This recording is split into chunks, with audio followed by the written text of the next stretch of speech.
আসসালামু আলাইকুম প্রিয় শিক্ষার্থীবৃন্দ, সবাই কেমন আছো? আশা করি তোমরা সবাই খুব ভালো আছো। তোমাদের সবাইকে লার্ন উইথ রাত্রি আক্তার লোপা ইউটিউব চ্যানেলে স্বাগতম। আমি রাত্রি। আজকে তোমাদের মাঝে আমি পঞ্চম শ্রেণীর প্রাথমিক গণিত বইয়ের অধ্যায় 4 যে সাধারণ ভগ্নাংশ, সেই অধ্যায়ের যে 56 পৃষ্ঠার অঙ্কগুলো আছে সেগুলো নিয়ে আমরা সমাধান করব। এগুলো আমরা সুন্দরভাবে বুঝে বুঝে করব। দেখো এখানে লেখা আছে ক বোতলে 2/1 লিটার পানি আছে এবং খ বোতলে 3/1 লিটার পানি রয়েছে। বোতল দুইটিতে মোট কত লিটার পানি রয়েছে? দেখো এখানে সুন্দর করে বোতলটি দেওয়া আছে, মানে প্রথম বোতলে ক বোতলটাতে রয়েছে হচ্ছে 2/1 লিটার, মানে অর্ধেক পানি রয়েছে, আর খ বোতলে রয়েছে হচ্ছে 3/1 পানি। ঠিক আছে, তো এই দুটি বোতলকে একত্রে করলে কত লিটার পানি রয়েছে? আচ্ছা, মোট কত লিটার? মোট মানে হচ্ছে আমাদের কি করতে হবে, আমাদের যোগ করতে হবে। মোট থাকা মানেই আমাদের যোগ। আচ্ছা, এখন এখানে লেখা আছে দুটি বোতলে মোট পানির পরিমাণ বের করার জন্য ড্যাশ করব। কি করব? এখানে হবে যোগ করব। প্রথম বোতলটা এইভাবে দিয়েছে। আমরা কিন্তু এই অঙ্কটা কিন্তু দুই ভাগে করতে পারি। একটা হচ্ছে প্রতিটি অঙ্কই কিন্তু আমরা দুইভাবে করতে পারি। একটা হচ্ছে গাণিতিক বাক্যে করতে পারি, আর একটা হচ্ছে কথায় সাজিয়ে লিখে করতে পারি। তো আমি খাতায় করে রেখেছি, সেখান থেকে আমরা একটু দেখব। যদি তোমাদের বইতে আছে এটা, তো আমরা যদি গাণিতিক বাক্য লিখি তো আমরা দুটি সংখ্যায় লিখবো, ভগ্নাংশ 2/1 যোগ কি 3/1। এটা হচ্ছে গাণিতিক বাক্য। এটা সমাধান করতে হলে আমরা দেখেছি যে ভগ্নাংশের তুলনা করতে হলে আমাদের কি করতে হয়, সমহর বিশিষ্ট করতে হয়। তো আমাদের যদি ভগ্নাংশে যোগ করি কিংবা বিয়োগ করি, সেক্ষেত্রেও কী করতে হবে, সমহর করলে সুবিধা হবে। কারণ যদি দুটি ভগ্নাংশের হর সমান করে আমরা যোগ করি, তাহলে হরটা মানে দুটি হরকে আমরা সাধারণ হর হিসেবে বিবেচনা করব, এবং উপরে যে লব থাকবে সেই লবগুলো যোগ করে দিলে কিন্তু উত্তর হয়ে যাবে। তাহলে আমরা যদি এই দুটি ভগ্নাংশকে সমহর করি, তাহলে আমাদের 2 আর 3-এর লসাগু বের করতে হবে। ঠিক আছে, 2 আর 3-এর লসাগু কত? 2 আর 3-এর লসাগু হচ্ছে 6, কারণ 3 হচ্ছে মৌলিক সংখ্যা, তাই আমরা 3-এর সাথে 2 গুণ করলেই লসাগু পেয়ে যাব।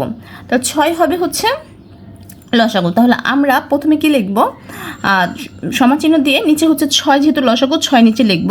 এখন চিন্তা করব 2-এর সাথে কত গুণ করে 6 হয়েছে। 2-এর সাথে 2 একে 2, 2 দুগুণে 4, 3 দুগুণে 6, তার 2-এর সাথে 3 গুণ করলে 6 হয়েছে। যেহেতু 2-এর সাথে 3 গুণ করে আমরা 6 করেছি, তাহলে উপরে যে লব থাকবে লবের সাথে 3 গুণ করতে হবে। তাহলে 1-এর সাথে 3 গুণ করলে হবে 3। তারপর যোগ চিহ্ন। আমরা এই ক্ষেত্রেও কিন্তু এই ভগ্নাংশের ক্ষেত্রেও নিচে কি লিখব, নিচের হরটা 6 লিখব। কিন্তু আমরা এখন চিন্তা করব 6 যে লিখলাম, যে নিচে হর ছিল 3, ওটাকে আমরা 6 বানাতে কত গুণ করতে হয়েছে? 3 দুগুণে 6, 2 গুণ করতে হয়েছে। তাহলে আমরা লবের সাথেও কী করব, 2 গুণ করব। তাহলে হয়ে গেল 2।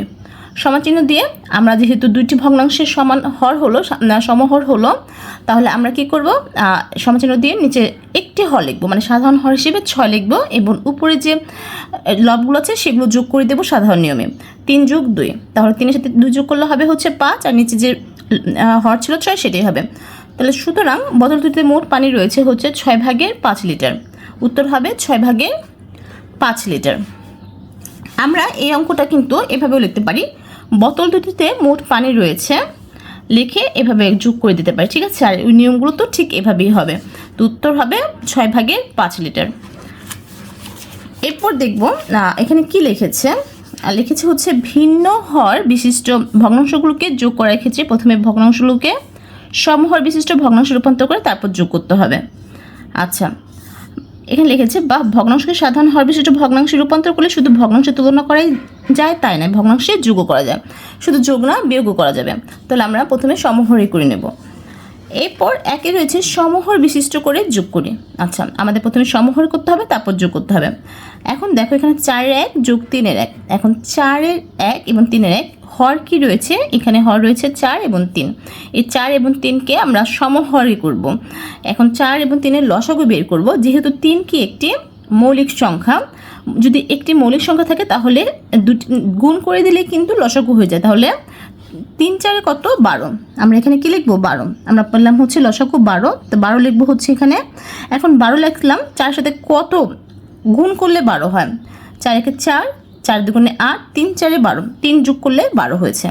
যেহেতু 3 গুণ করে আমরা 12 করেছি, তাহলে আমাদের লবের সাথেও কী করতে হবে, 3 গুণ করতে হবে। তাহলে 3 একে 3।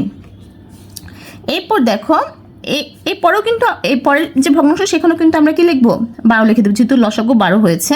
কিন্তু এখন 3-এর সাথে কত গুণ করলে 12 হয়েছে? 3-এর সাথে 3-4 12, 4 গুণ করলে 12 হয়েছে, তাই লবের সাথে আমরা 4 গুণ করব। এবার দেখো আমাদের দুটি ভগ্নাংশেরই কি হর 12 হয়েছে, সমহর হয়েছে 12, তাহলে আমাদের এই দুটি 12কে একটি সাধারণ হর হিসেবে বিবেচনা করব 12 এবং যোগ করব হচ্ছে লবগুলো 3 যোগ 4, নিচে 12ই থাকবে এবং 3 আর 4 যোগ করলে হবে 7। তো আশা করি বুঝতে পেরেছো। দেখো এরপরে আছে হচ্ছে যোগ করি। এখানে কিন্তু যোগ করে লিখেছে, এখানে কিন্তু লেখেনি যে সমহর বিশিষ্ট করে যোগ করি। যদি সমহর বিশিষ্ট করে যোগ করি লিখি তাহলে আমাদের দুটোকে সমহর করে তারপর যোগ করতে হবে, কিন্তু যদি আমাদের বলে শুধু যোগ করি তাহলে কিন্তু আমরা যে কোনো নিয়মেই করতে পারবো, সমহর করেও করতে পারবো কিংবা একটা লাইন কম লিখেও করতে পারবো। সেটা কিভাবে আমরা তোমাদের একটু দেখাই। দেখো প্রথমটা ছিল হচ্ছে 4-এর 1 যোগ 5-এর 2। এখন 4 আর 5-এর লসাগু করতে হবে। 4 আর 5-এর লসাগু করতে হলে দেখো 5 কিন্তু মৌলিক সংখ্যা, 5কে 1 ছাড়া অন্য কোনো সংখ্যা দিয়ে ভাগ করা যায় না। আমরা জানি যে সংখ্যাকে 1 ছাড়া অন্য কোনো সংখ্যা দিয়ে ভাগ করা যায় না তাকে মৌলিক সংখ্যা বলে। আর যদি দুটির মধ্যে একটি মৌলিক সংখ্যা হয় তাহলে আমরা কি করতে পারি, শুধু গুণ করে দিলেই লসাগু হয়ে যাবে। তো 4-5-এ 20, আমরা একটা সমাচিহ্ন দিয়ে দাগ দিয়ে কি নিচে 20 লিখব, ঠিক আছে। এখন 20 লিখলাম, এখন 20কে কি করব 4 দিয়ে ভাগ করব। 4 দিয়ে যদি ভাগ করি তাহলে কত হবে, 4-5-এ 20। যে 5 হয়েছে এই 5কে একসাথে গুণ করব, লিখলাম 5, 5-একে 5, তারপর যোগ চিহ্ন দেবো। এবার 5কে 20 দিয়ে ভাগ যদি করি 4-5-এ 20, 4 হয়েছে। এবার লবকেও 4 দিয়ে গুণ করব, 4 দুগুণে 8। এবার সমান চিহ্ন দিয়ে নিচে 20 লিখবো এবং 5 আর 8 যোগ করলে হয় 13, তাহলে উত্তর হবে 20-এর 13।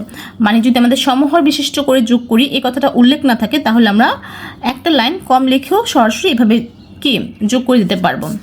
সেম একই নিয়মে যদি আমরা 2 নম্বরটা করি, 6 এবং 9 লসাগু বের করবো। 6 এবং 9 লসাগু হয় হচ্ছে 18। 18 আমরা সমান চিহ্ন দিয়ে একটা বড় দাগ দিয়ে নিচে 18 লিখবো। এখন চিন্তা করব 6-এর সাথে কত গুণ করে 18 হয়েছে।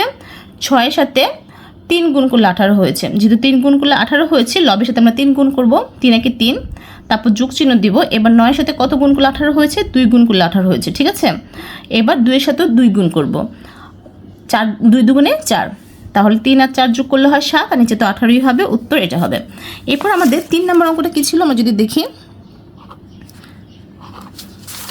3 নম্বর ছিল হচ্ছে 8-এর 1 এবং 6-এর 5।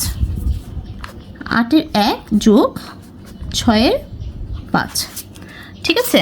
আমরা এখন কি করব, 8 এবং 6-এর লসাগু বের করব। আমরা যদি 8 এবং 6-এর লসাগু বের করি, আমাদের প্রথম কাজ হচ্ছে লসাগু বের করা, হরগুলোর লসাগু বের করা। তাহলে এখানে আমরা 2 দিয়ে কিন্তু দুটোই ভাগ করা যায়, তাহলে 4 দুগুণে 8 এবং 3 দুগুণে 6, আর যাচ্ছে না। এখন 2-এর সাথে 4 গুণ করব, 4 দুগুণে 8 আর 3 8-এ 24, তাহলে লসাগু কত হলো, 2 গুণ 4 গুণ 3 সমান কত হলো, 24 হলো। তাহলে আমরা একটা দাগ দিয়ে নিচে কি লিখে দেব, 24 লিখে দেব। এবার দেখো 8-এর সাথে কত গুণ করে 24 হয়েছে, 3 গুণ করে 24, 3 8-এ 24, তাহলে একই সাথে আমাদের 3 গুণ করতে হবে। মানে হরের সাথে যত গুণ করলে 24 হবে, লবের সাথে ঠিক তত গুণ করতে হবে। এখন 6-এর সাথে কত গুণ করলে 24 হয় বলো তো, 6-এর সাথে 4, 4 6 24, 4 গুণ করলে 24 হয়, তাহলে 5-এর সাথে আমাদের 4 গুণ করতে হবে, 4 5-এ 20। এবার আমরা দাগ দিয়ে নিচে কিন্তু লব 24 রাখবো এবং হর 24 রাখবো এবং লবগুলো যোগ করব। 3 আর 20 যোগ করলে হয় হচ্ছে 23, তাহলে আমাদের উত্তর কত হবে, 24-এর 23।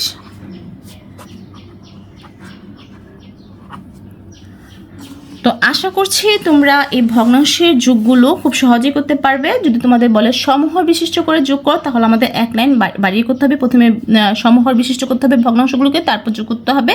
আর যদি এই কথাটা উল্লেখ না থাকে তাহলে আমরা এই নিয়মে শুধু একটা মাঝখানে একটা লাইন বাদ দিয়ে এইভাবে করে দিতে পারবো। তো তোমাদের কেমন লেগেছে ক্লাসটা অবশ্যই আমাকে কমেন্টস করে জানাবে। ভালো লাগলে বন্ধুদের সাথে শেয়ার করবে, আর আমার চ্যানেল নতুন হতে হবে সাবস্ক্রাইব করতে ভুলবে না। সবাই ভালো থাকো, সুস্থ থাকো, আল্লাহ হাফেজ।